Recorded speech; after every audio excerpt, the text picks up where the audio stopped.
최근 완주의 한 아파트 세입자 수십 명이 전세 사기를 당했다는 소식 전해드렸는데요.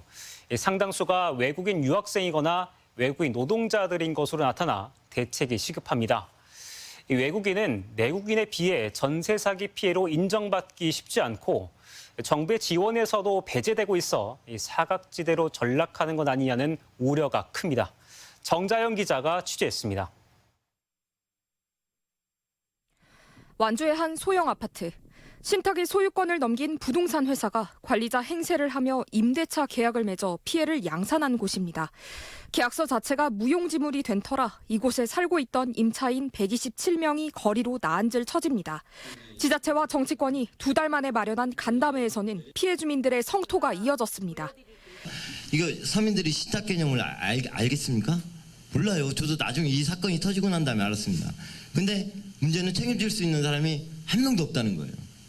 저희는 또 생활이라는 게 있고 그러니까는 부도 대물림하게 되고 빈곤도 대물림하게 되는데 여기다가 또 빈곤이 된 거예요. 그 같은 경우에는.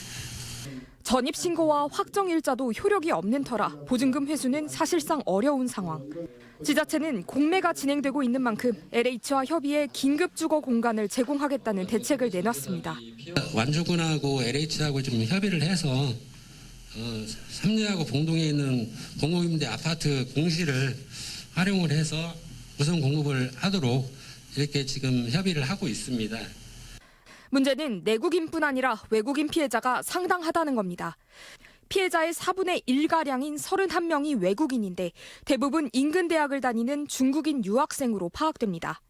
대학 측은 피해 학생들에게 기숙사 지원 등 도움을 건네겠다면서도 학생들과의 연락이 쉽지 않다며 뒷짐만 지고 있습니다. 다 계획은 매뉴얼은 만들어 놨습니다. 근데 이제 그게 지금 아직 지금 현재는 저희들이 지금 플랜 A, 플랜 B, 플랜 C가 지금 가동이 안 되고 있어서.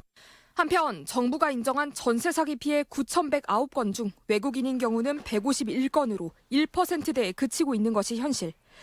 전세 사기 특별법에도 신탁 사기와 외국인 대책이 명시되지 않아 이중 사각지대가 발생할 수 있다는 우려 또한 나옵니다.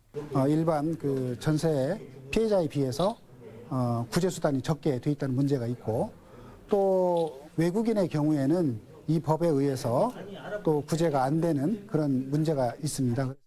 한편 부동산 회사 관계자 4명을 사기 혐의로 입건해 조사 중인 완주경찰서는 최근 사건을 전북경찰청으로 이첩해 고강도 수사가 진행될 전망입니다.